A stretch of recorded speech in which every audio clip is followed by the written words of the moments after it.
السلام علیکم ورحمۃ اللہ وبرکاتہ۔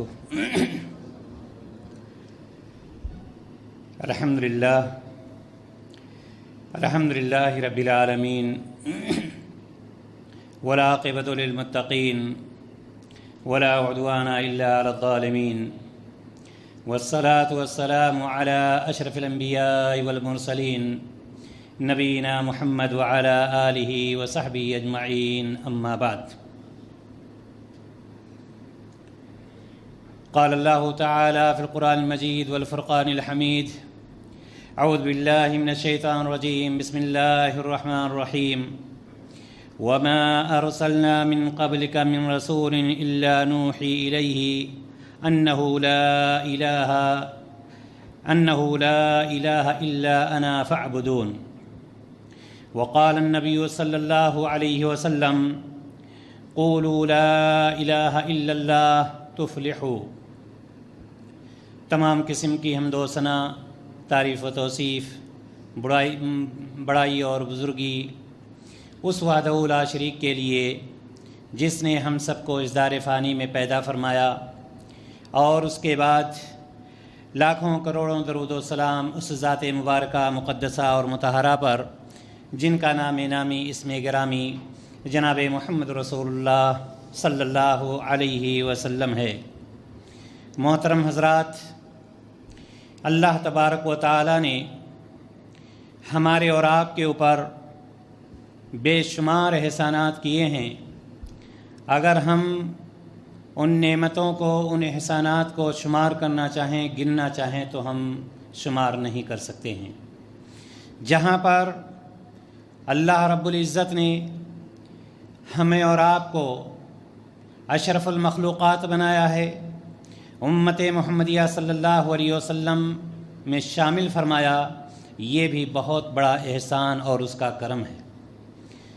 دینی بھائیوں اور دوستو، ہمیں اور آپ کو اللہ کے رسول جناب محمد رسول اللہ صلی اللہ علیہ وسلم نے اللہ تبارک و تعالیٰ کے بتائے ہوئے طریقے کے مطابق تمام چیزوں سے آگاہ کر دیا ہے، اور اللہ کے رسول صلی اللہ علیہ وسلم کی زندگی کا اگر ہم مطالعہ کریں گے تو آپ صلی اللہ علیہ وسلم کی پوری سیرت میں کہیں ایک گوشہ ایسا نہیں پایا جاتا ہے کہ دنیا کا کوئی شخص یہ ثابت کر سکے کہ آپ صلی اللہ علیہ وسلم نے نعوذ باللہ کبھی شرک کیا ہو، یا اللہ کے رسول صلی اللہ علیہ وسلم نے کبھی شراب پی ہو، یا اللہ کے رسول صلی اللہ علیہ وسلم نے کوئی ایسا غلط کام کیا ہو، چاہے آپ کی سیرت نبوت سے پہلے کی ہو، چاہے آپ کی سیرت نبوت کے بعد کی ہو۔ لیکن آج کے اس پروگرام میں آپ کو یہ بتلا دینا چاہتا ہوں، اور یہاں سے میں اپنی بات کا آغاز کروں گا کہ نبی اکرم صلی اللہ علیہ وسلم جب مکہ مکرمہ میں زندگی گزار رہے تھے، اور جس طرح سے آپ کے شباب کا وقت آتا رہا، آپ جوان ہو گئے، آپ صلی اللہ علیہ وسلم لوگوں کے بیچ میں بہت ہی زیادہ پسندیدہ تھے۔ آپ صلی اللہ علیہ وسلم کو سارے لوگ پسند کرتے تھے، کوئی ایسا شخص نہیں پایا جاتا تھا جو آپ صلی اللہ علیہ وسلم سے نفرت کرتا ہو یا آپ صلی اللہ علیہ وسلم سے عداوت کرتا ہو۔ یہ نبوت سے پہلے کی بات میں آپ کو بتلا رہا ہوں۔ نبوت سے پہلے آپ صلی اللہ علیہ وسلم کو کوئی صادق کہہ کر کے پکارتا تھا، کوئی امین کہہ کر کے پکارتا تھا، کوئی اپنے جھگڑے سلجھانے کے لیے لے جاتا تھا، کوئی اپنے معاملات کو آپ کے پاس لے کر کے آتا تھا، کوئی آپ سے کچھ کرواتا تھا، کوئی اپنے آپ کے پاس اپنی امانتیں لا کر کے رکھ جاتا تھا۔ یعنی یہ کہ چاہے وہ امیر ہو، چاہے وہ غریب ہو، چاہے وہ پڑھا لکھا ہو، چاہے وہ ان پڑھ ہو، سب کوئی نبی کریم صلی اللہ علیہ وسلم کو پسند ہی نہیں کرتا تھا، بلکہ اپنے سارے معاملات کا آپ کو منصف مانتا تھا، آپ کو اس کا جج مانتا تھا، اور سارے لوگ آپ ہی سے فیصلہ کرایا کرتے تھے۔ لیکن افسوس کی بات یہ ہے کہ وہ کون سی گھڑی تھی کہ وہ لوگ جو نبی کریم صلی اللہ علیہ وسلم کو اپنا سب سے زیادہ پسندیدہ آدمی سمجھتے تھے، جو لوگ آپ کو صادق اور امین کے نام سے پکارتے تھے، جو لوگ آپ کے پاس اپنی امانتیں لا کر رکھ جاتے تھے، جن لوگوں کو آپ صلی اللہ علیہ وسلم پر سب سے زیادہ اعتماد تھا، وہ کون سی گھڑی تھی جہاں سے سب کو نفرت ہونے لگتی ہے، جہاں سے سب کے سب عداوت پر اتل جاتے ہیں، اور یہی نہیں بلکہ آپ صلی اللہ علیہ وسلم کو بالکل ختم کر دینے کے در پہ ہو جاتے ہیں۔ محترم حضرات، وہ گھڑی وہ تھی کہ جب نبی کریم صلی اللہ علیہ وسلم نے مکہ کے لوگوں کو دعوت دینا شروع کیا، اور جو ہی آپ کو نبوت ملتی ہے، غار حرا سے آپ کی نبوت ملتی ہے، اور آپ کو جب دعوت کا حکم دے دیا جاتا ہے، اور آپ صلی اللہ علیہ وسلم لوگوں کے بیچ میں جاتے ہیں اور ایک ہی کلمہ کہتے ہیں کہ قولوا لا الہ الا اللہ تفلحوا، لا الہ الا اللہ کہو کامیاب ہو جاؤ گے، لا الہ الا اللہ کہو عرب و عجم کے بادشاہ بن جاؤ گے۔ یہ وہ کلمہ تھا جس کے بعد جو لوگ آپ کو صادق کہا کرتے تھے، جو لوگ آپ کو امین کہا کرتے تھے، جو لوگ آپ کے پاس اپنی امانتیں رکھا کرتے تھے، وہ سارے کے سارے لوگ آپ کے دشمن ہو گئے۔ یہی وہ کلمہ ہے لا الہ الا اللہ، کہ جس کا جب نبی کریم صلی اللہ علیہ وسلم نے پیغام لوگوں کو دیا، وہ لوگ جو خانہ کعبہ میں 360 بت رچا کر بیٹھے ہوئے تھے، وہ لوگ جو بدکاری میں اور دنیا کے سارے خرافات کر رہے تھے، جب نبی کریم صلی اللہ علیہ وسلم نے ان ساری چیزوں سے روکا اور یہ کہا کہ صرف ایک اللہ کی عبادت کرو، وہیں سے لوگوں کی آپ صلی اللہ علیہ وسلم سے عداوت شروع ہو جاتی ہے۔ دینی بھائی اور دوستو، آج کا جو ہمارا عنوان ہے، جس عنوان کے تحت آپ کے سامنے میں کچھ لب کشائی کرنا چاہتا ہوں، میں نے آپ کو بتلایا تھا کہ آج کا عنوان ہے جنت کی کنجی۔ یہ کلمہ لا الہ الا اللہ، یہ جنت کی کنجی۔ کلمہ لا الہ الا اللہ یہ وہی کلمہ ہے کہ جس سے ایک انسان کتنا بھی بڑا کیوں نہ ہو، جب تک اس کلمے کا اقرار نہیں کر لیتا ہے، جب تک اس کلمے کی تصدیق نہیں کر لیتا ہے، وہ مسلمان نہیں ہو سکتا ہے۔ ایک شخص اگر اسلام میں داخل ہونا چاہتا ہے تو سب سے پہلے اس کلمے کا اقرار کرتا ہے، کلمہ طیبہ کا اقرار کرتا ہے، لا الہ الا اللہ محمد رسول اللہ کا اقرار کرتا ہے، دل سے تصدیق کرتا ہے، اس کے بعد وہ اسلام میں داخل ہوتا ہے، اور اس کے بعد وہ مسلمان ہوتا ہے۔ اللہ تبارک و تعالیٰ نے قرآن مقدس میں ارشاد فرمایا، وما ارسلنا من قبلک من رسول الا نوحی الیہ انہ لا الہ الا انا فاعبدون۔ اللہ تبارک و تعالیٰ فرماتا ہے کہ اے نبی، آپ سے پہلے بھی جو رسول ہم نے بھیجا ان کی طرف یہی وحی نازل کی کہ میرے سوا کوئی معبود برحق نہیں، انا فاعبدون، لہذا تم سب کے سب میری عبادت کرو۔ اور اللہ تبارک و تعالیٰ نے سورہ محمد میں ارشاد فرمایا، فاعلم انہ لا الہ الا اللہ، اے نبی صلی اللہ علیہ وسلم آپ یقین کر لیں اللہ کے سوا کوئی معبود برحق نہیں ہے۔ یہ کلمہ لا الہ الا اللہ میرے بھائی اور دوستو، اسی کو اللہ کے رسول صلی اللہ علیہ وسلم نے جب لوگوں کے بیچ میں جاتے تھے اور کہتے تھے کہ لا الہ الا اللہ کہو تم کامیاب ہو جاؤ گے، تمہیں کامیابی مل جائے گی، تو لوگوں نے آپ سے عداوت کرنا شروع کر دیا، لوگوں نے آپ سے دشمنی کرنی شروع کر دی۔ محترم حضرات، کلمہ طیبہ اسلام میں داخل ہونے کا مین دروازہ ہے۔ اگر اس کلمہ کا کوئی اقرار نہیں کرتا ہے، اگر اس کلمہ کوئی ادا نہیں کرتا ہے، اگر اس کلمہ کی دل سے تصدیق نہیں کرتا ہے، تو اس وقت تک وہ شخص اسلام میں داخل نہیں ہو سکتا ہے۔ جو شخص بھی کفر سے نکل کر اسلام میں آنا چاہتا ہے، کفر سے نکل کر کے اسلام کا دروازہ کھٹکھٹانا چاہتا ہے، اس کے لیے سب سے پہلے ضروری یہ ہے کہ وہ لا الہ الا اللہ اور محمد رسول اللہ کا دامن تھام لے، زبان سے اقرار کرے، دل سے تصدیق کرے، اس کے بعد وہ مسلمان ہوتا ہے۔ دینی بھائیوں اور دوستو، لیکن یہ کلمہ لا الہ الا اللہ، آپ نے وہ حدیث بھی سنی ہوگی جس میں نبی کریم صلی اللہ علیہ وسلم نے فرمایا، من قال لا الہ الا اللہ دخل الجنہ، بالکل صحیح روایت ہے نبی کریم صلی اللہ علیہ وسلم سے ثابت ہے۔ لیکن اس کا مطلب ہے کیا اس کا مطلب صرف یہ ہے کہ آپ لا الہ الا اللہ کہتے رہیں، زبان سے لا الہ الا اللہ کا اقرار کرتے رہیں اور جو چاہیں وہ کرتے رہیں اور جنت کے 8 دروازے آپ کے لیے کھلے ہوں گے؟ کیا مطلب ہے لا الہ الا اللہ کا؟ ٹھیک ہے، اگر ایک شخص اس کو سمجھ بھی لیتا ہے کہ اللہ کے سوا کوئی معبود برحق نہیں، لیکن کیا اتنا سمجھ لینا کافی ہو جاتا ہے؟ یا اللہ تبارک و تعالیٰ نے اور جناب محمد رسول اللہ صلی اللہ علیہ وسلم نے ہمارے اور آپ کے لیے کچھ اور احکامات کی ذمہ داری دی ہے جن پر ہمیں چلنا ہے، جن پر ہمیں عمل کرنا ہے، وہ ساری چیزیں ہمیں جان لینا بہت ہی زیادہ ضروری ہے۔ دینی بھائیوں اور دوستو، اس کلمہ کے 2 حصے ہوتے ہیں، لا الہ الا اللہ اور محمد الرسول اللہ۔ کلمہ طیبہ جو ہوتا ہے اس کے 2 حصے ہیں، لا الہ الا اللہ اور محمد الرسول اللہ۔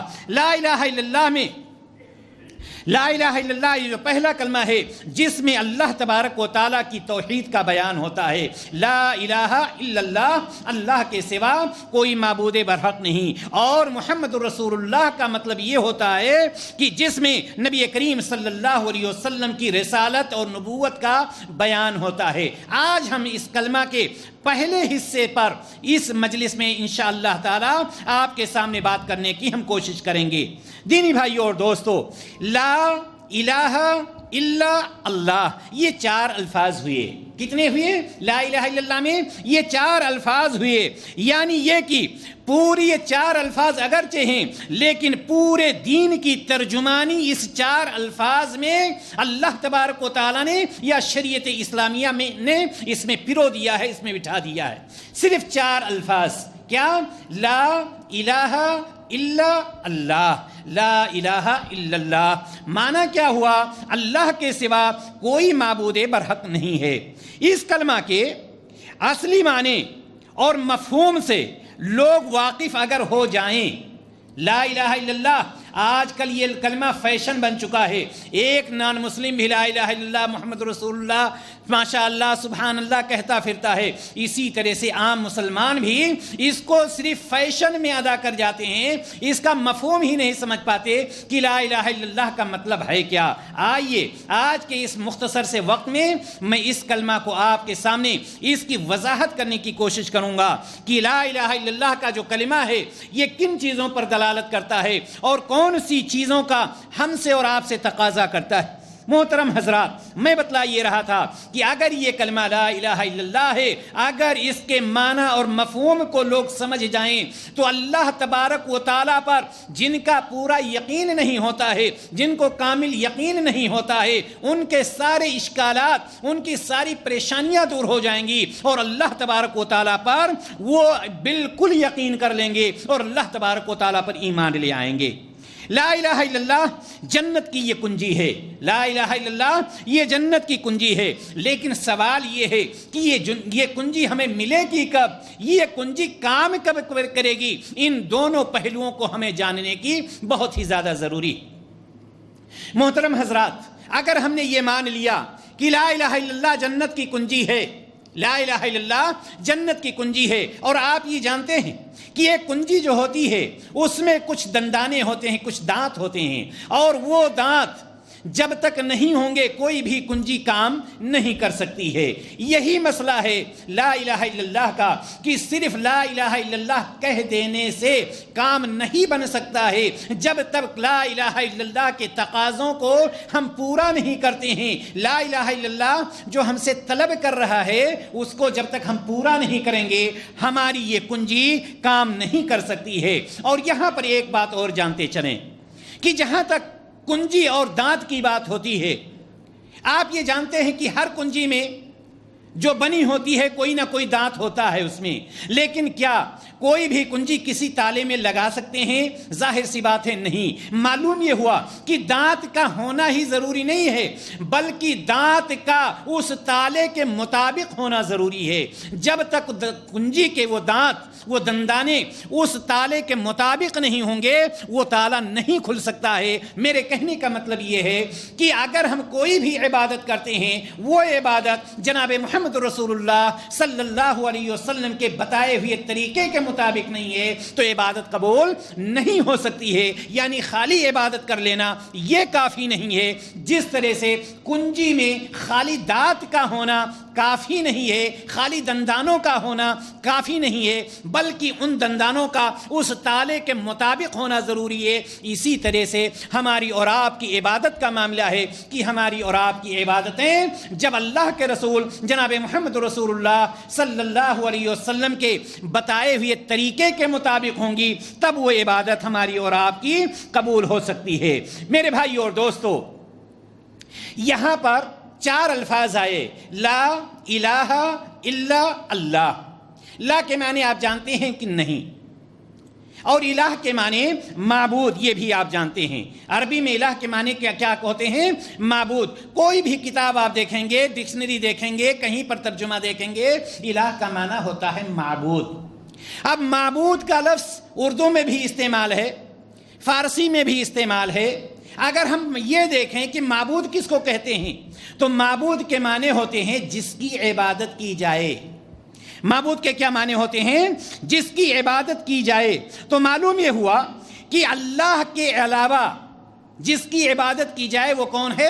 اللہ تبارک و تعالیٰ ہے. یعنی یہ کہ اللہ تبارک و تعالیٰ کے علاوہ کوئی بھی عبادت کے لائق نہیں ہے.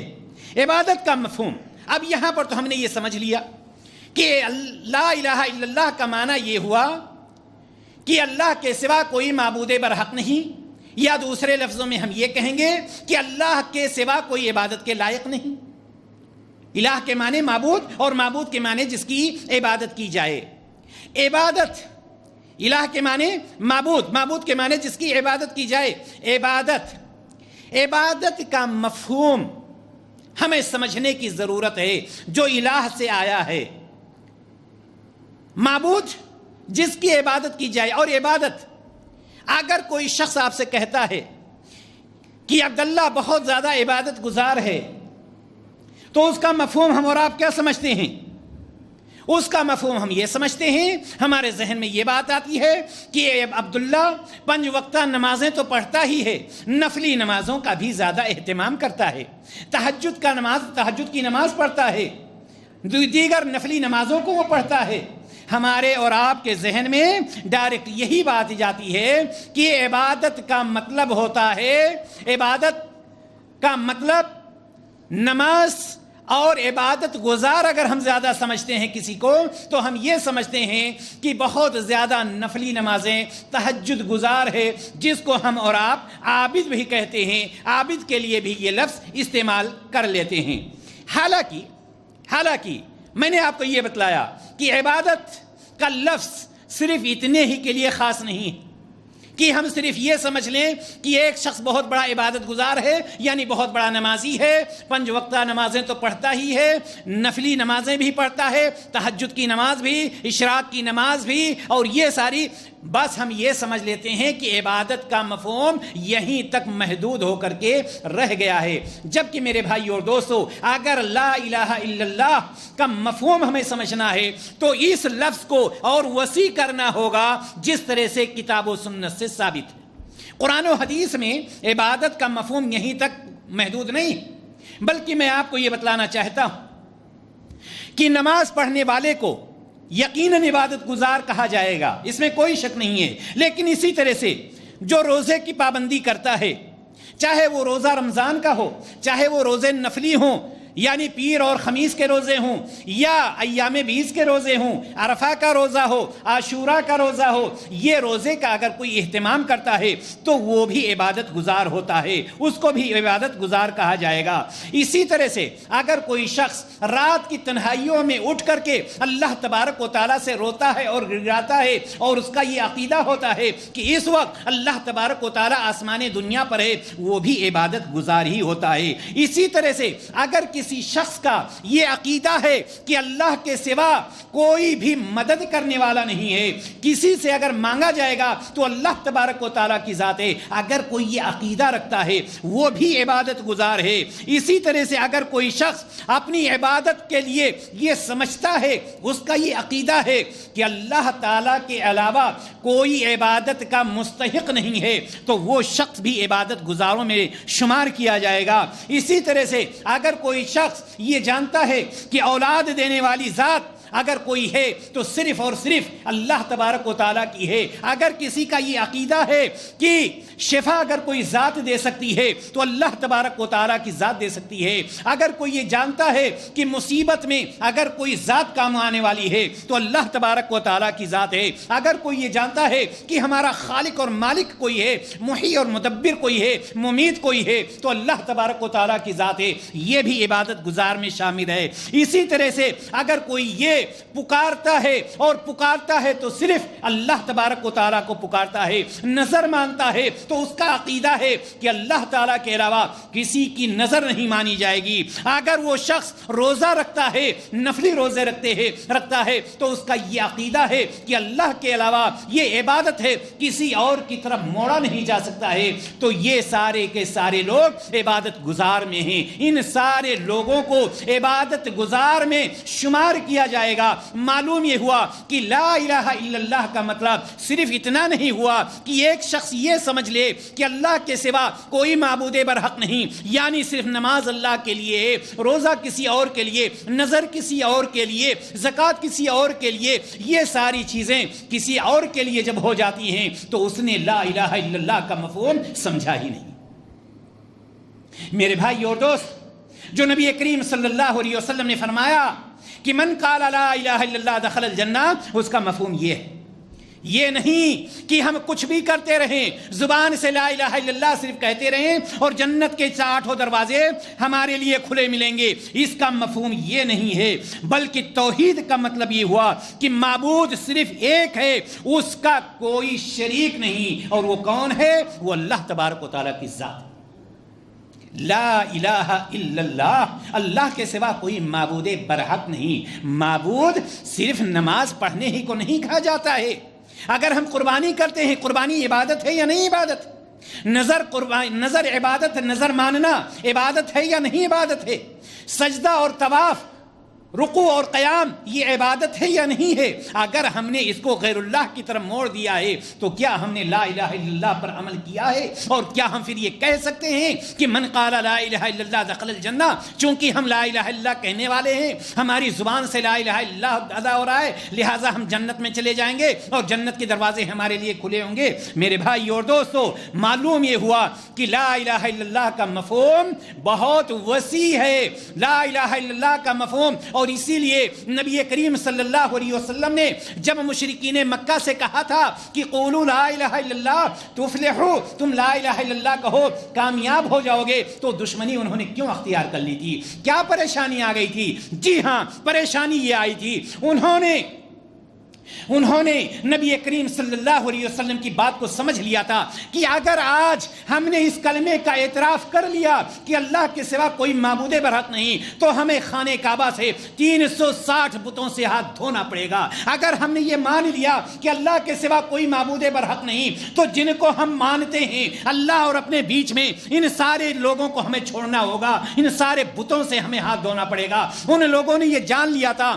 کہ جو ہم عیاری، مکاری اور بدکاری کر رہے ہیں، ان ساری چیزوں سے ہمیں ہاتھ دھونا پڑے گا۔ وہ لوگ یہ جانتے تھے کہ لا الہ الا اللہ کا یہ مطلب ہے کہ جو ہم حجاج کرام پر ظلم و زیادتی کر رہے ہیں، جو ہم شراب پی رہے ہیں، جو ہم بدکاری کر رہے ہیں، جو ہم عیاری کر رہے ہیں، ان ساری چیزوں سے ہمیں دور ہونا پڑے گا، جس کی وجہ سے ان لوگوں نے لا الہ الا اللہ کا اقرار اور اعتراف نہیں کیا تھا۔ چونکہ وہ لوگ جو تھے جب کسی چیز کا اعتراف کرتے تھے تو اس پر عمل کرتے تھے، آج کی طرح سے لوگ، آج کے لوگوں کی طرح سے نہیں کہ ایک طرف لا الہ الا اللہ بھی کہہ رہا ہو اور دوسری طرف غیر اللہ کے سامنے سجدے بھی کر رہا ہو، ایسے وہ نہیں تھے۔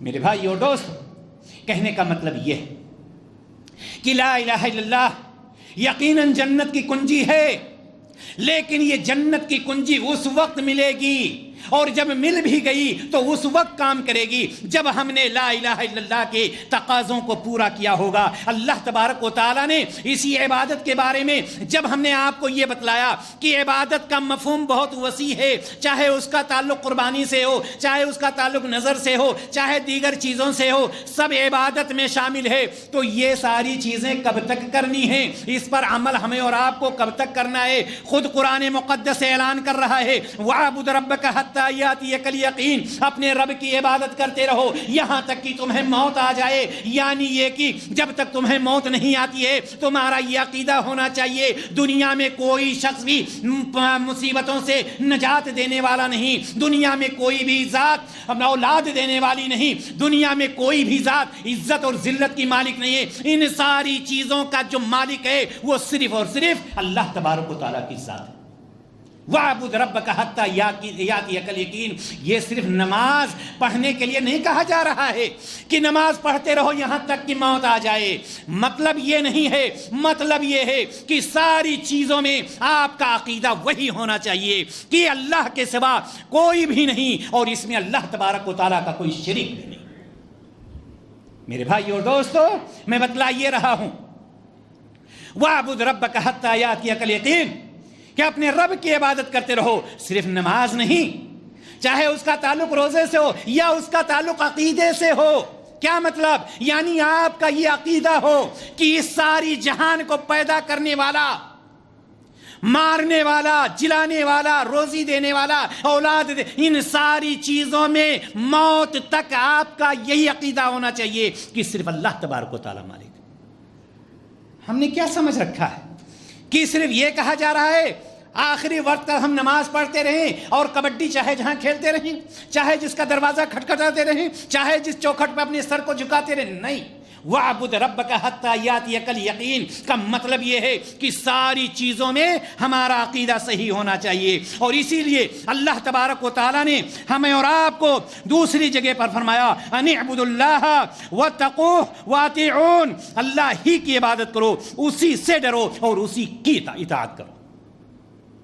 کسی اور کی نہ عبادت، نہ کسی سے ڈرنا، نہ کسی کی اطاعت، صرف اللہ اور اس کے رسول جناب محمد رسول اللہ صلی اللہ علیہ وسلم کی اطاعت اور فرما برداری ہمیں اور آپ کو کرنی ہے۔ میرے بھائی اور دوستو، نبی کریم جناب محمد رسول اللہ صلی اللہ علیہ وسلم نے اسی لیے فرمایا تھا یا ایھا الناس قولوا لا الہ الا اللہ، اے لوگو لا الہ الا اللہ کہو، کامیاب ہو جاؤ گے۔ یہی کلمہ جب ابو جہل کے سامنے سنایا گیا، ابو لہب، عتبہ اور شیبہ کے سامنے سنایا گیا تو ان کے گھروں میں آگ ہی نہیں لگی، ان کے پیروں کے نیچے زلزلے آ گئے، اور نبی کریم صلی اللہ علیہ وسلم کو جو امین مانتے تھے، جو صادق مانتے تھے، جو آپ کے پاس اپنی امانتیں رکھتے تھے، سب کے سب آپ کو دنیا سے ختم کر دینے کے لیے تیار ہو گئے۔ اس کے بعد کوئی آپ کو دیوانہ کہہ رہا ہے، کوئی پاگل کہہ رہا ہے، کوئی جادوگر کہہ رہا ہے،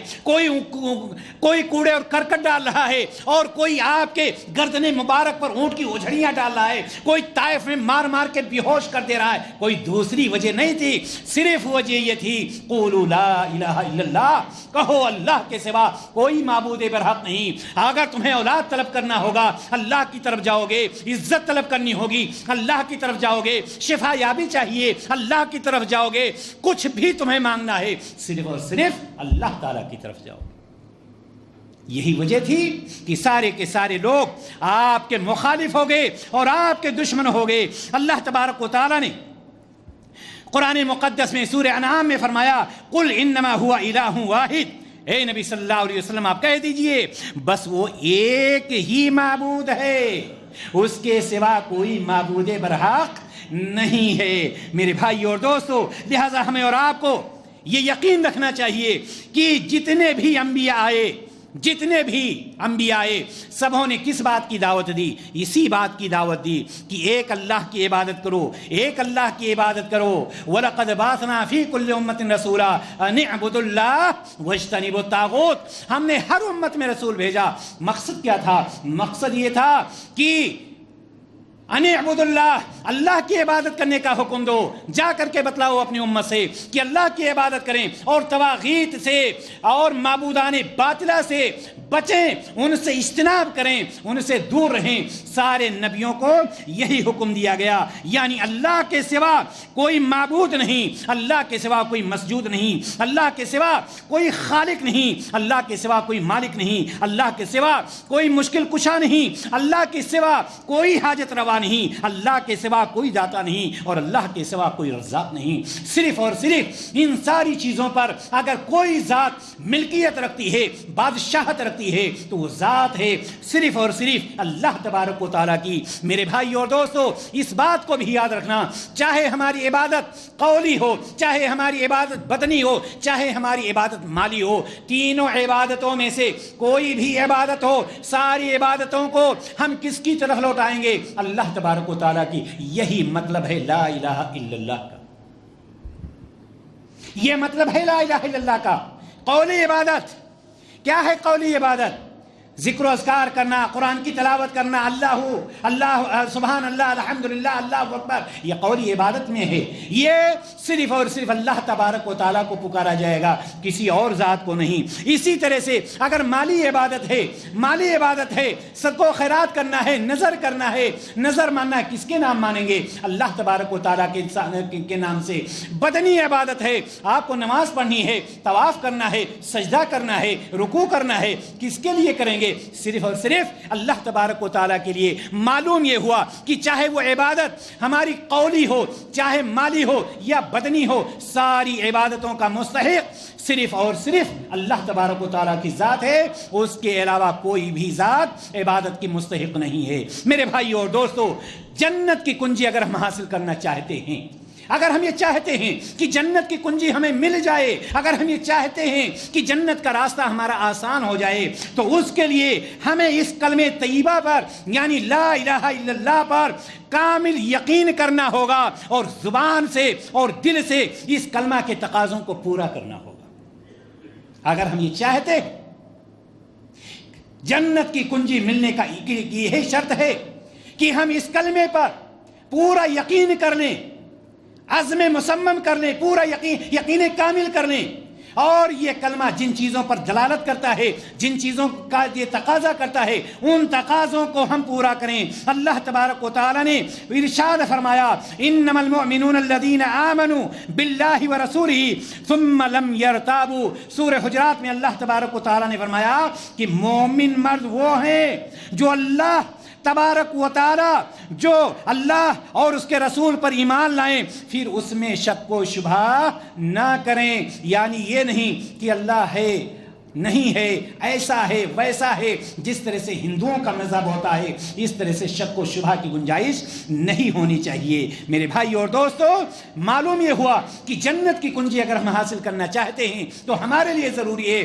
یہ کلمہ لا الہ الا اللہ جو ہے، اس پر ہم کامل یقین کریں کہ اللہ کے سوا کوئی معبود برحق نہیں، اللہ کے سوا کسی کے سامنے نہیں جھکا جائے گا، اللہ کے سوا کسی سے اولاد نہیں طلب کی جائے گی، اور ساتھ ہی ساتھ جن چیزوں پر بھی یہ کلمہ تقاضا کر رہا ہے، ان تقاضوں کو ہمیں اور آپ کو پورا کرنا ہوگا۔ ہم اس کلمہ کی حقیقت یہ ہے کہ ہم اس کلمہ کی حقیقت کو پہچانتے ہی نہیں۔ یہ وہی کلمہ ہے میرے بھائی اور دوستو کہ نبی کریم صلی اللہ علیہ وسلم نے فرمایا کہ موسیٰ علیہ السلام نے اللہ تبارک و تعالیٰ سے عرض کیا، اے میرے رب، کوئی ایسا کلمہ بتلا دے کہ جس کو میں ذکر کرتا رہوں اور تیرے زیادہ سے زیادہ قریب تر ہو جاؤں۔ تو اللہ تبارک و تعالیٰ نے موسیٰ علیہ السلام سے کہا تھا، اے موسیٰ لا الہ الا اللہ کہتے رہو۔ تو موسیٰ علیہ السلام نے کہا، اے اللہ، یہ کلمہ تو ایسا ہے کہ تیرے سارے بندے لا الہ الا اللہ اپنی زبان سے کہتے رہتے ہیں۔ اللہ تبارک و تعالیٰ نے کہا،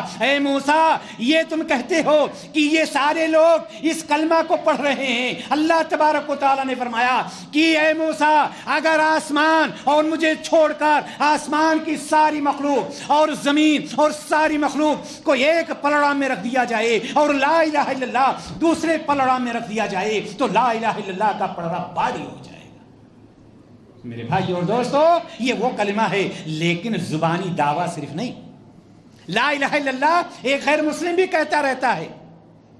ایک رام پرکاش جو ہوتا ہے وہ رام پرکاش بھی لا الہ الا اللہ کہتا رہتا ہے. تو کیا وہ بھی جنت میں چلا جائے گا؟ لا الہ الا اللہ کے تقاضے ہیں, لا الہ الا اللہ کی شرطیں ہیں. ان شرطوں کو جب تک ہم پورا نہیں کریں گے جب تک ہم جنت کے مستحق نہیں ہو سکتے. لہٰذا میرے بھائی اور دوستو, اگر ہم جنت کی کنجی چاہتے ہیں تو یہ کلمہ لا الہ الا اللہ جو ہے دل اور زبان سے اس کے تقاضوں کو ہم پورا کرنے کی کوشش کریں.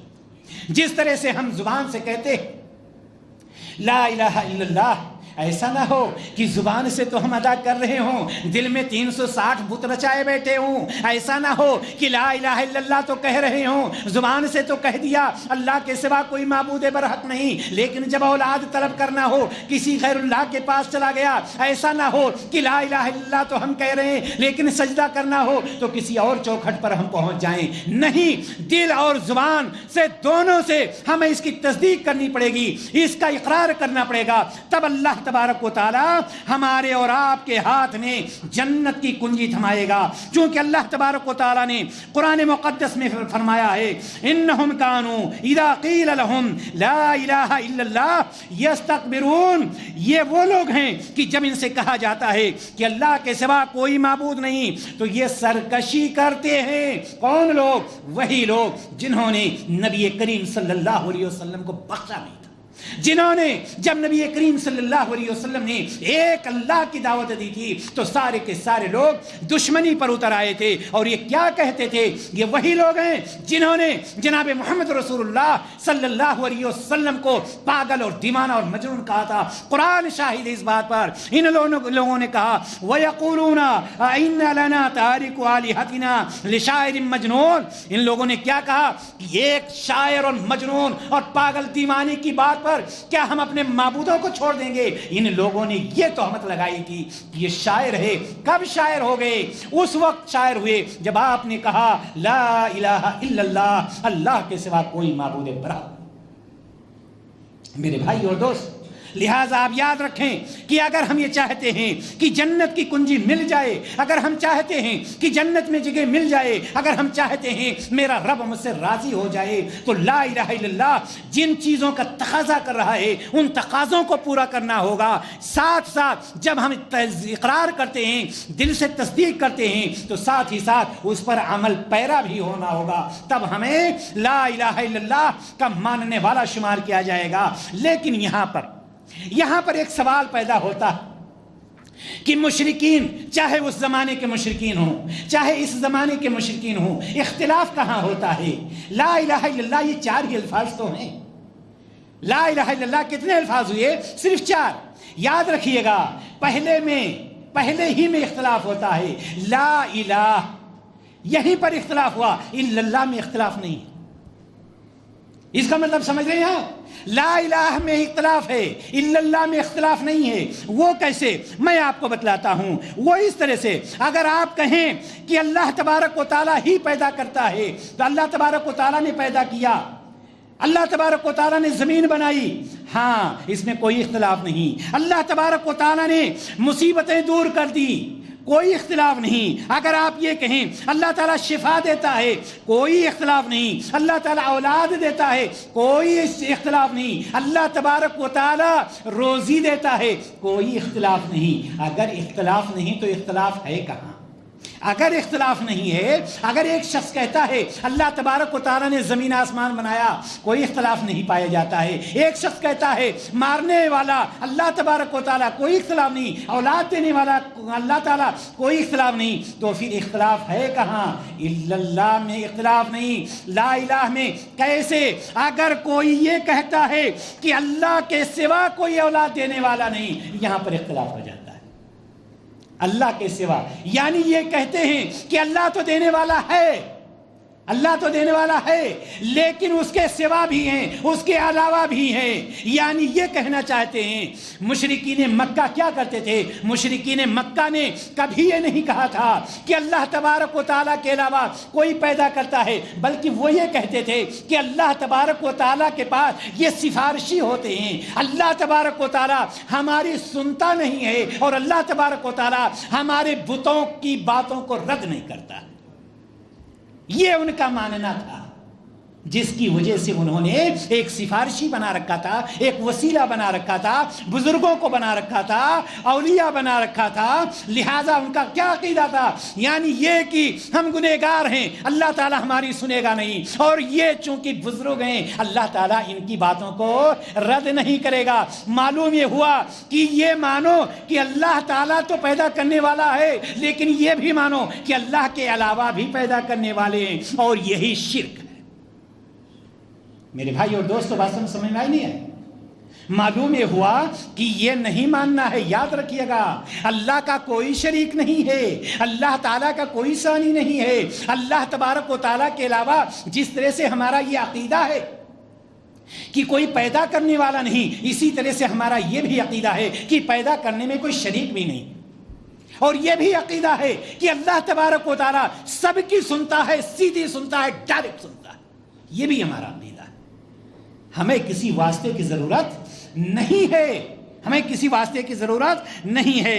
لہٰذا میرے بھائی اور دوستو، کہنے کا مطلب یہ ہے کہ اگر ہم یہ چاہتے ہیں کہ جنت کی کنجی ہمیں مل جائے، اگر ہم یہ چاہتے ہیں کہ اللہ تبارک و تعالی ہم سے راضی ہو جائے، تو جنت کی کنجی حاصل کرنے کے لیے اس کلمہ کے متعلق ہمارے اندر اخلاص بھی ہونا چاہیے۔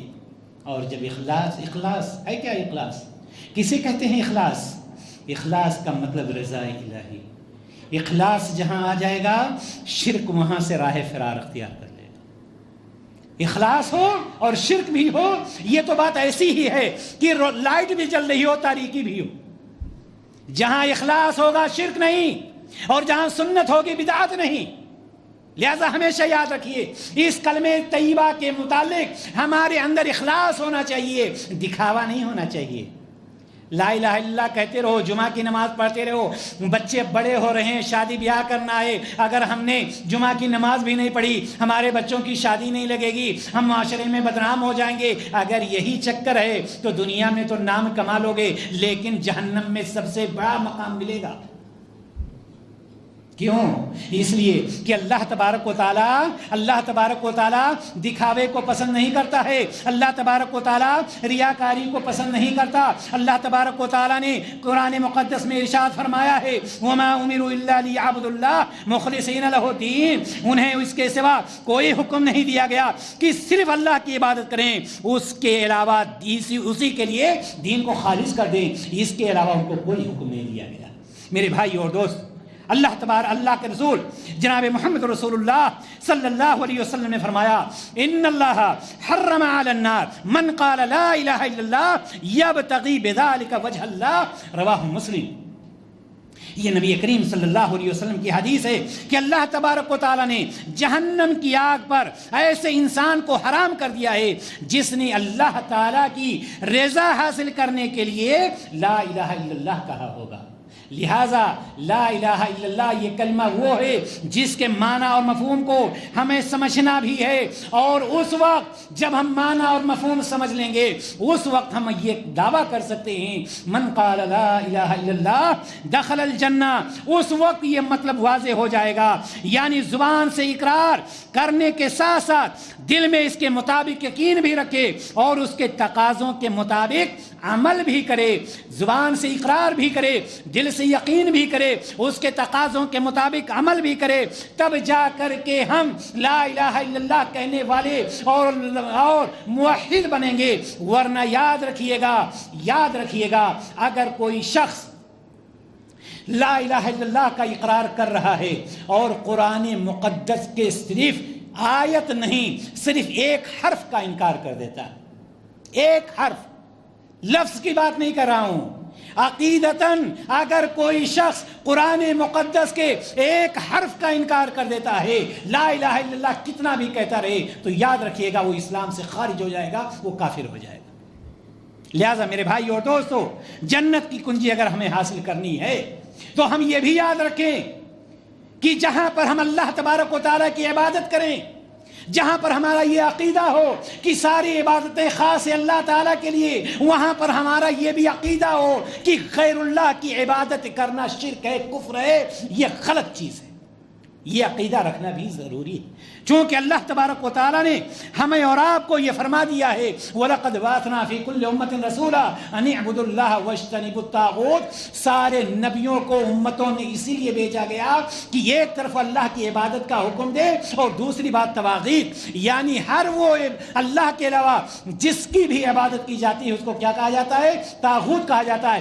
اس سے دور کریں، اس سے اجتناب کرنے کا حکم دیں۔ تو اللہ تبارک و تعالیٰ نے ہمیں اور آپ کو اس سے بچنے کا حکم دیا ہے، اور اللہ کے رسول جناب محمد رسول اللہ صلی اللہ علیہ وسلم ارشاد فرماتے ہیں، صحیح مسلم کی روایت ہے کہ من قال لا الہ الا اللہ وکفر بما یعبد من دون اللہ حرم مالہ ودمہ، رواہ مسلم۔ اللہ کے رسول صلی اللہ علیہ وسلم نے فرمایا کہ جس نے لا الہ الا اللہ کہا وکفر بما یعبد من دون اللہ، اور ہر اس چیز کا انکار کیا اللہ کے علاوہ جس کی عبادت کی جاتی ہے، تو اس کا خون اور اس کا مال محفوظ ہو گیا، کوئی اس پر ہاتھ نہیں ڈال سکتا۔